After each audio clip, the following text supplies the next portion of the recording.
ऐसे ही फौजियों को भी समाप्त करने जा रहे हैं। नरेंद्र मोदी तो सेना को भी समाप्त करने जा रहे हैं। छोड़ो ना राजनाथ सिंह, उनको भी, वो भी एक प्रकार से चमचागिरी कर रहे हैं। चमचागिरी कर बिल्कुल नरेंद्र मोदी की चमचागिरी कर रहे हैं। ये समझौता नहीं है, बल्कि देश को कमजोर किया जा रहा है ताकि बाह्य शक्ति आक्रमण कर सकती है। 4 साल में एक सिपाही ठीक से सिपाही नहीं बन सकता, और वो कैसे, वो क्या कंप्यूटर से पैदा होगा? लोग मोहन भागवत जी स्वयं अपनी डीपी के ऊपर तिरंगा अगर लगाया हो तो मुझे दिखा देना, मोदी जी मान रहा है कि 99 साल की लीज पर अंग्रेज छोड़ करके गए। ये लिखित प्रमाण है, हम तो झूठ नहीं बोल रहे। आज भी हम आजाद नहीं है। 99 ईयर्स की जो है पावर ऑफ एग्रीमेंट है। पावर ऑफ एग्रीमेंट है, ये है पावर ऑफ एग्रीमेंट। बिल्कुल ये पावर ऑफ एग्रीमेंट है। इसके अनुसार लिखा हुआ है कि ये 99 साल की लीज पर है। जो है 99 साल की लीज पर जो है आजाद है, हम आजाद नहीं है। ठीक है, इसकी जनता को मुल्क के अलावा और हम तो गुलाम हैं ही, अभी भी गुलाम है। हमारे आजादी कहाँ है? पूर्ण आजादी कहाँ पर है? हमें आजादी नहीं मिली है भाई साहब। अगर पूर्ण रूप से आजादी होती तो आज जो मेरे शहीदों ने, जिन्होंने इस देश के लिए गर्दनें उड़वाई है, इस लुटियन जोन के अंदर उनका जो हक होने बनता, मैं कहता हूँ जो लुटियन जोन है जिसमें लुटेरे बैठे इस देश के, हम इस देश को बर्बाद होते हुए बिल्कुल नहीं देखना चाहते। हम उन शहीदों के सपनों का भारत बना कर रहे हैं। लेकिन अब मरने के लिए नहीं आए, हम थोक भी सकते हैं, हम किसी भी हद तक पार कर सकते हैं। समझ गया? अगर हिम्मत हो हमें टच करने की कोशिश मत करना। इस देश का एक व्यापारी खुश नहीं है, कुछ मुट्ठी भर चंद व्यापारी हैं जो इस देश की पूरी संपदा को अपने कब्जे में करना आर्यवर्त नाम से, आर्यवर्त जो है हमारे देश का नाम आर्यवर्त भी आया। नाम से कुछ भी हो, लेकिन हमारे काम वैसे होने चाहिए, हमारे कर्म वैसे होने चाहिए। दुर्भाग्य से मुझे कहना पड़ता है कि आज देश के नेताओं की जो हालत आप देखते होंगे, आज पश्चिम बंगाल के अंदर एक नेता के घर में छापा मारा जाता है, तमिलनाडु के किसी नेता के घर में छापा मारा जाता है, अरबों खरबों की जो है संपत्ति निकलती है। सब देश का हालत क्या होगा? ये तो सिर्फ हमाम में सब नंगे हैं। आप सारे नेताओं की जांच कर लीजिए, सभी की यही हालत है। जबकि राजनीति सेवा का प्लेटफॉर्म है, सेवा नहीं हो रही। यहाँ तो सिर्फ मेवा पाने के लिए जो है देश की राजनीति तो आप इसे क्या कहेंगे? भारत कहेंगे, ये क्या कहेंगे? इंडिया कहेंगे, हिंदुस्तान जी कहेंगे? मैं तो ये कहता हूँ, इस देश को देश कहो, बस देश रहने दो, चाहे भारत हो चाहे इंडिया हो। बहुत बड़ा इस देश को देश रहने दो, ताकि अगर ये देश रहेगा तो ही तो मेरे देश के वासी रहेंगे। अगर देश नहीं रहेगा तो कहाँ होगा?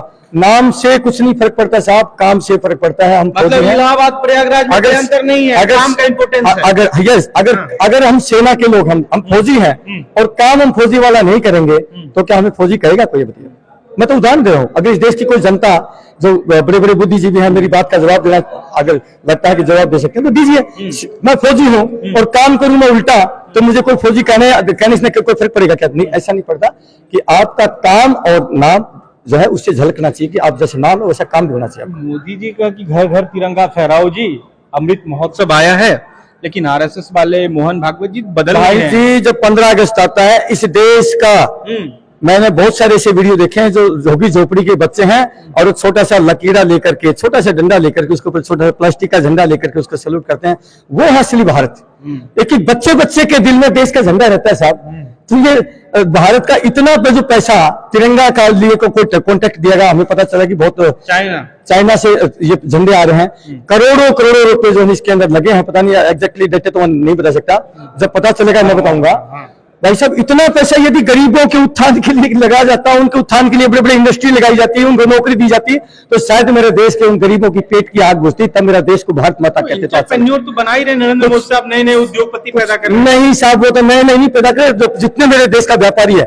मैं आज कहना चाहूंगा आपके चैनल के माध्यम से, मेरा कॉन्टेक्ट नंबर है, अगर झूठ बोलूं तो मेरे पास फोन कर लेना। मेरा नंबर है 8368002355।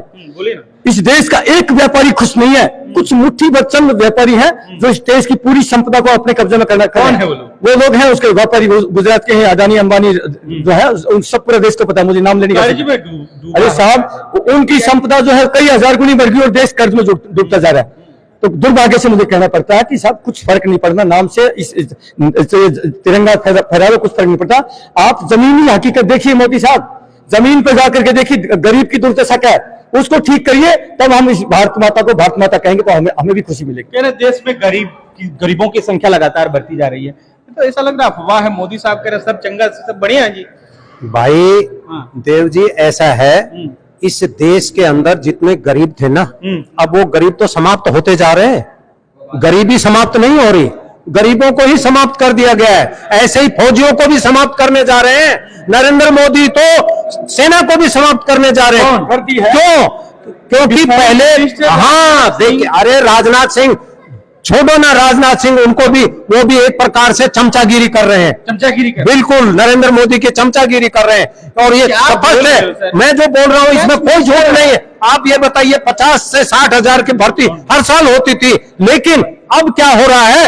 अब 40 से 46 हजार की भर्ती करेंगे। 10 साल तो 10 हजार तो कहना वैसे ही प्रतिवर्ष कम होते जाएगी। और लास्ट में ये 4 साल की अग्निपथ योजना लेके आए, इससे भारत का क्या होगा? देश की सीमाएं बहुत लंबी है, 3000 किलोमीटर, एक साइड से दूसरी, पूर्व से लेकर के पश्चिम तक जो है वो 3500 किलोमीटर कि 3 रंग जो है वो पसंद नहीं आ रहा। ये बताइए। और उसके बाद समुद्री सीमाएं, इनकी रक्षा कैसे होगी? राष्ट्र रक्षा कैसे होगी? ये देश की जो तो आप सेना की समझौता किया जा रहा है सेनाओं के साथ, क्या समझौता किया जा रहा है?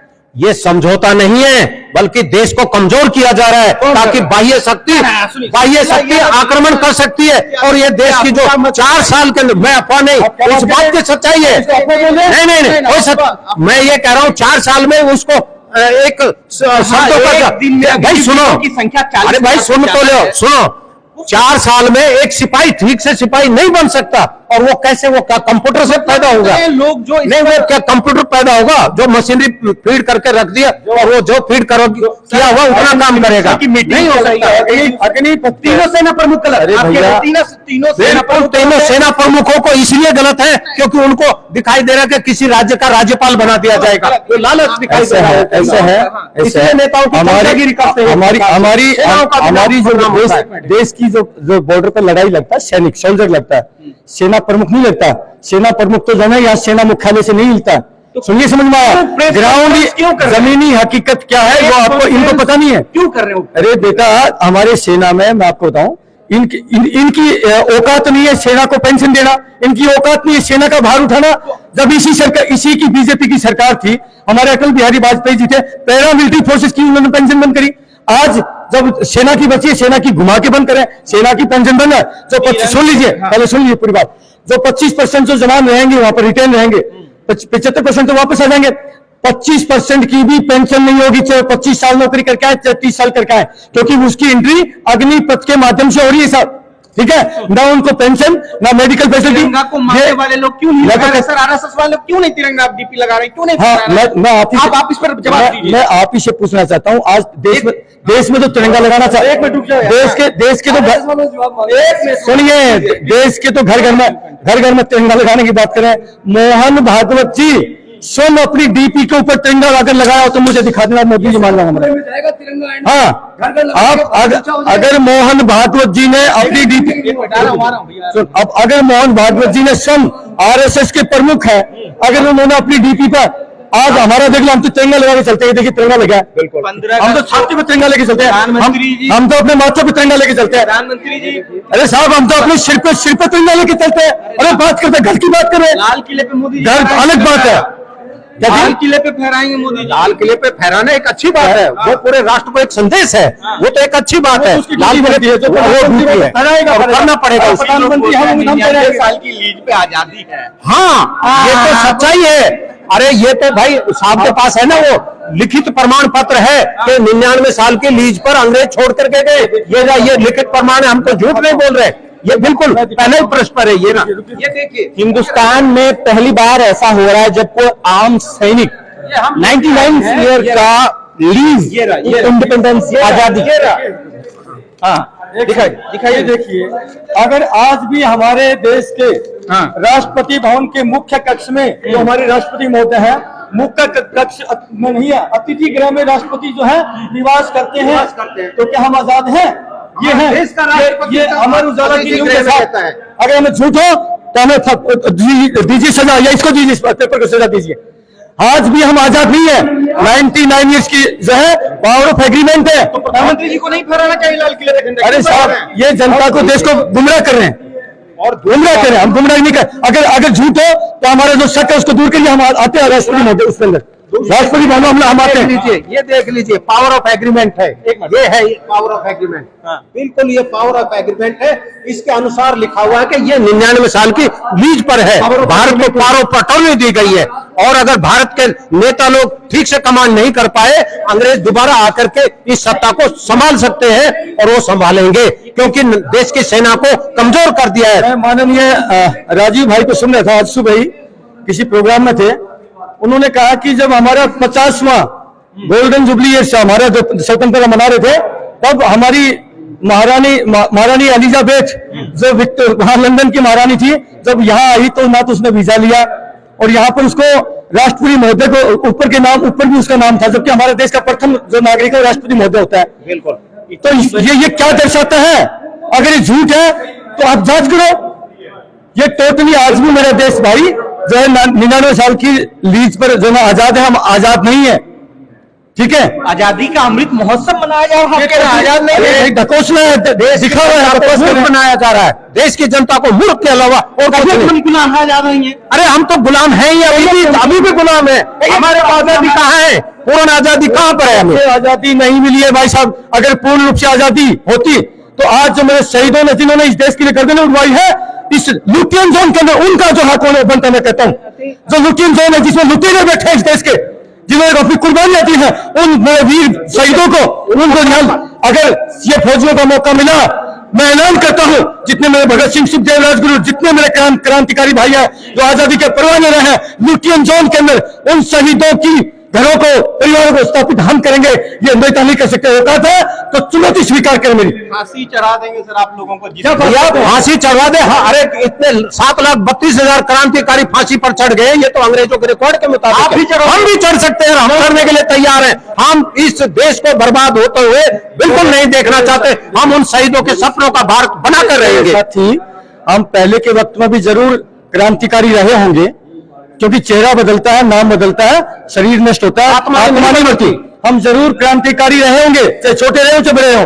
पहले के वक्त में तो हम मर गए हैं, पहले के वक्त में तो हम मरे हैं, लेकिन अब मरने के लिए न्याय हम थोप भी सकते हैं, हम किसी भी हद तक पार कर सकते हैं। समझ में आया?